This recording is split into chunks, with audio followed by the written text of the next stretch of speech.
Hey everyone, welcome back to the channel. Today we're tackling a common issue with the ShadPS4 emulator, which is crashing.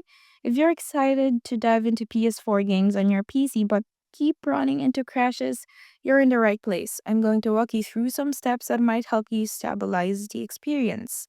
Before we get started, I want to put out a disclaimer. Emulation can be finicky. ShadPS4 is still in development, meaning crashes are sometimes inevitable, no matter how powerful your computer is. What works for one person might not work for another. I have gathered information from the ShadPS4 website, as well as community posts on Reddit to compile this guide. I'll be showing you some common fixes, but I can't guarantee they'll solve the problem for anyone. Factors like your system specs, game settings, and even the specific game you're trying to play can play a role. With that said, let's dive into some potential solutions. First is check minimum requirements. Make sure your PC meets the minimum requirements for running Shad PS4.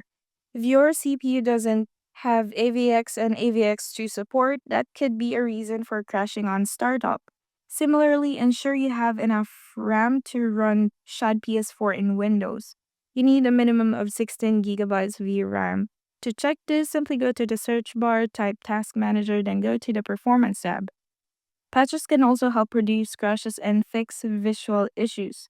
To accept patches, right-click the game in Shad PS4, select Cheats or Patches, then click Patches, download the patches, and select the ones you want to apply. Some patches to consider are Skip Intro. The emulator may crash during these screens. Disable chromatic aberration and disable motion blur. Adjusting your graphics settings can significantly impact stability.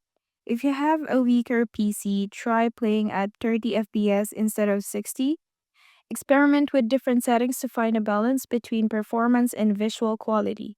To do this, go to Patches and adequately choose the graphical settings that you want to play with. Next thing you can do is head to Essential Fixes and Troubleshooting to implement fixes to prevent crashes and improve performance. You can try fixes such as fixing no sound, yellow lighting glitches, and black or gray screen when loading into the game. Some users also have reported that updating or installing the Visual C++ redistributables can resolve crashing issues. You can download the latest versions from Microsoft's website. So there you have it, a few potential solutions to fix Shad PS4 crashing. Remember to be patient and experiment with different settings to find what works best for your setup. Hopefully one of these tips help you get back to enjoy your favorite PS4 games on your PC. If you found this video helpful, please leave a like and let me know in the comments which solution worked for you. Thank you for watching and I'll see you in the next one.